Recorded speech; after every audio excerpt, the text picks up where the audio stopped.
Always a delight to have Dave Dotterrer on the show, whether he's Skyped in or in person, but today's in person. He's now a recovering legislative assistant.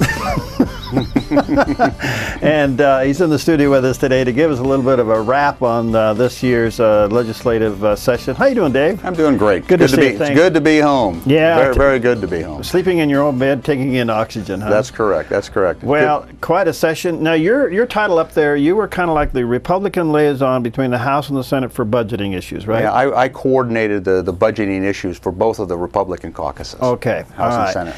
I've heard everything from failure to D- to a C in rating this session.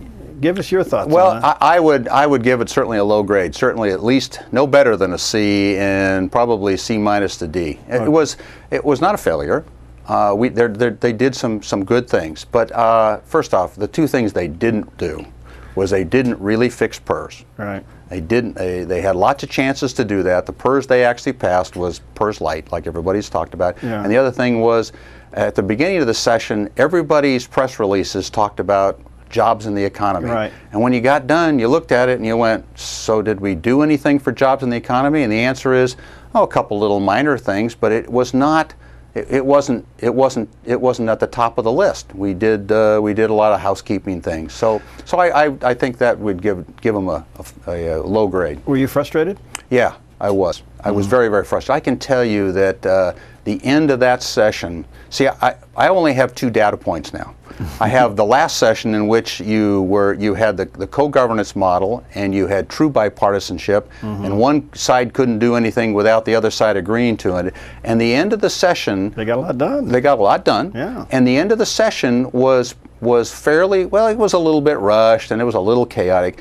This time, the end of the session was basically chaotic and dysfunctional. Those are the 2 words that come to mind when I think about it. Now, I know this sounds partisan, but hey, the Democrats were in control. They had the House, the Senate, and the governor. And if it ends up being chaotic, don't they get the blame? Absolutely, absolutely. It was you watched a breakdown in leadership. Right. It was I would characterize it as a leadership failure. They got to the end of the session, and then you bumped up against the 4th of July weekend. And literally the members didn't know until Wednesday afternoon before the Thursday, 4th of July, what their weekend was going to be like. So they said, okay, go home for the 4th of July Thursday, come back late Friday, and we'll work through the weekend, and then we'll finish up. And they just rammed things through. I mean, it just was just, in fact, I had a discussion with Senator Doug Whitsitt. And I said, Doug, is it this way all the time? And he's, of course, a lot more experienced than I am. And he said, yeah, but this is particularly bad. This is really, really bad. Just to give you an example, on the weekend, the Budget Committee got together and they were going to pass the bonding bill, which is a big deal. I mean, this is like $800 million of borrowing. Okay, so they all get down there. It's at 7 o'clock on a Sunday night. They're working a Sunday. It's 7 o'clock. It's Sunday night. They go down, they all sit down at their desks. They still don't have the materials for what they're going to vote on. Okay, they're sitting there 5 minutes after the meeting is supposed to start. They finally get the materials.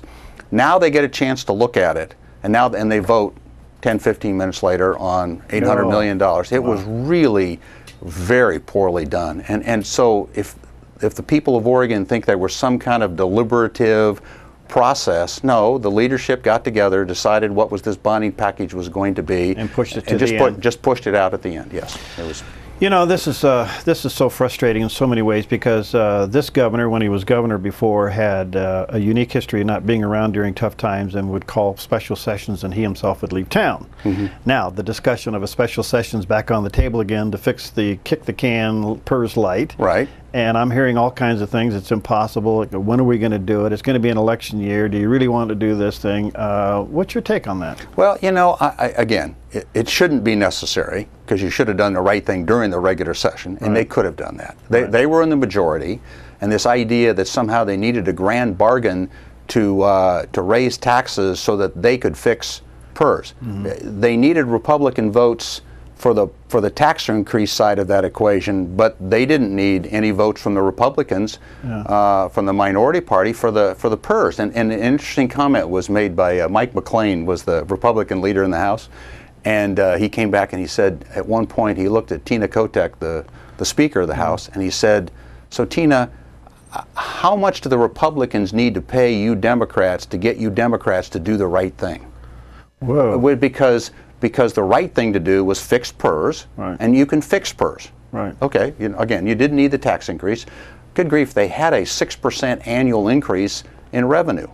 Now, most people listening to the show would go, you know what?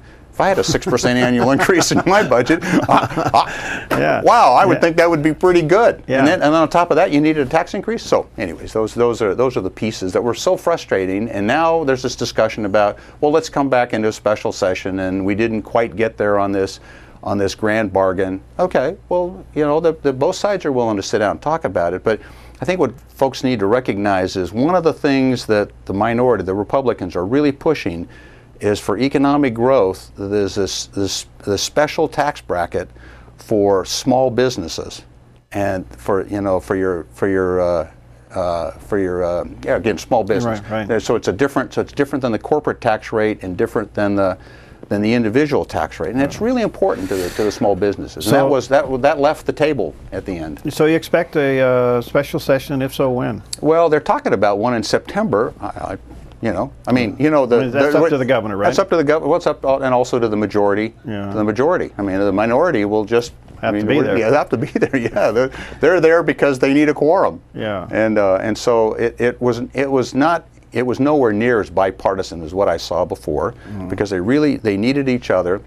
Right. And this time you just had this, again, chaotic situation at the very end, and I watched them rush through bills that talked about various, made major changes in how we govern the education system. Right. And again, they passed that. I watched that pass through the committee, and I'm looking at the committee members, at least on the Republican side, and they're going, I don't know what's in this bill. It's 110 pages long, or 107.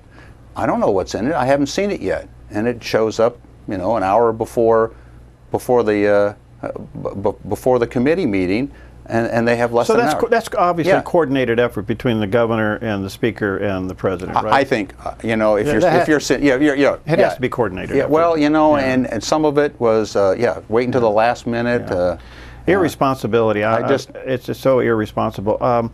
All right, K through 12 not only got funded but got an increase. That's correct. Oh yes, absolutely. How big of an increase? Well, if you're just to put this in perspective for everyone, the resources available, the revenue went up 13%. That's about a 6% annual increase. All right. Okay, K-12 only got a 14% increase. Now, that's a lot of money. Yeah. Okay, that's a big increase. But if you look at it, well, let me see.